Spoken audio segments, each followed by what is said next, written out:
போயிட்டான். ஏங்க சேகர் மானம் அடிக்கடி சண்டை போட்டுக்கிட்டு இருந்தாங்கல்ல, இப்ப கொஞ்ச நாள் சண்டை இல்லாம சந்தோஷமா இருக்காங்களா? எப்படி? பக்கத்துல ஒரு சாமியார போய் பாத்துருக்காரு.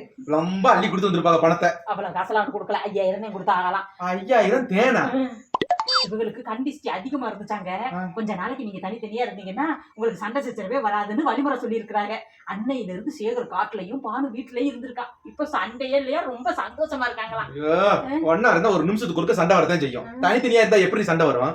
இத கிறுக்கட்ட கேட்டா கூட சொல்லிருப்பாங்க. இதுக்கு போய் 5000 ரூபாய் செலவு, 500 ரூபாய் கொடுத்தா நானே சொல்லி இருந்திருப்பேன். ஆமால, இது தெரியாம நான் வேற டோக்கன் போட்டுட்டேன். அடிக்கடி உங்க அம்மாவுக்கு எனக்கு சண்டை வருதுன்னு நினைச்சு. டோக்கன் போட்டுட்டியா? 100 ரூபாய் போச்சா 200 ரூபாய் போச்சா? 4900 ரூபாய். 4900. அந்த 100 எதுக்கு கிட்ட வச்சு அதையும் சேர்த்து போட்டுக்க வேண்டியதானே? ஐயோ, சிவசிவா கணத்துல போட்டுக்கோங்க. அது சாமியோட காசாம். அவர் ஆளை பார்த்து சாமி பாக்குற அன்னைக்கு இந்த 100 ரூபாய் வாங்குவாராம்.